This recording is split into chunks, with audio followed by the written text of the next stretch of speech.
కుకట్పల్లి జర్మనీలోని రోటిలింగన్ యూనివర్సిటీకి చెందిన KFRUతో ఒప్పందాలపై JNTUలో సమావేశం నిర్వహించారు. ఇక నాలెడ్జ్ ఫౌండేషన్తో చేసుకున్న ఒప్పందాలపై అపోహలు ఉన్నాయని, ఈ నేపథ్యంలో వాటిని నివృత్తి చేసేందుకే సమావేశం నిర్వహించామన్నారు vice chancellor T Kishan Kumar Reddy. ఆ కోర్సుల్లో చేరే విద్యార్థులు ఎవరూ ఎటువంటి అపోహలు పెట్టుకోవాల్సిన అవసరం లేదంటూ ఆయన స్పష్టం చేశారు. కోర్సు పూర్తయిన తర్వాత ఇచ్చే సర్టిఫికెట్లు రోటిలింగన్ యూనివర్సిటీ పేరుతోనే ఇవ్వడం జరుగుతుందన్నారు.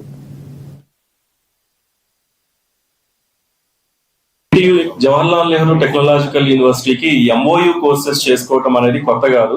లాస్ట్ 20 years నుంచి డిఫరెంట్ MOUs ఉన్నాయి. యాజ్ ఆఫ్ నౌ మన దగ్గర 6 ఇంటర్నేషనల్ MOUs నడుస్తున్నాయండి. USA, యూరప్, తర్వాత వెరీ రీసెంట్ గా మనము జర్మనీ తోటి జర్మన్లో ఉన్నటువంటి రౌట్లింగ్టన్ యూనివర్సిటీ, క్యాసెల్ యూనివర్సిటీ, ఈ 2 యూనివర్సిటీస్ తోటి బీటెక్ ప్లస్ PG అంటే బీటెక్ ప్లస్ MS అంటే కంప్యూటర్ ఇంజనీరింగ్ లో ఒకటి, తర్వాత ఎనర్జీ సిస్టమ్ లో క్యాసెల్ యూనివర్సిటీ తోటి ఒకటి MOU చేసుకోవడం జరిగింది.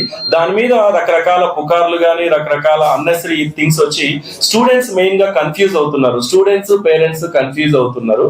ఈ కన్ఫ్యూజన్ ని క్లారిఫై చేయడం కోసమే ఈ స్పెసిఫిక్ గా ఈ మీటింగ్ పెట్టినామండి. ఈ మీటింగ్ లో మనం చెప్పదలుచుకున్నది ఏంటంటే, ఈ రౌట్లింగ్టన్ యూనివర్సిటీ అనేది వన్ ఆఫ్ ద మంచి యూనివర్సిటీ, ఉన్న వాటిల్లో స్టాండర్డ్ యూనివర్సిటీ. ఈ యూనివర్సిటీలో బీటెక్ ప్లస్ PG మనము 3 years మన JNTలో చదువుతారు, 2.5 years జర్మనీలో చదువుతారండి. జర్మన్ యూనివర్సిటీ PG ఇస్తుంది, JNTU హైదరాబాద్ గ్రాడ్యుయేషన్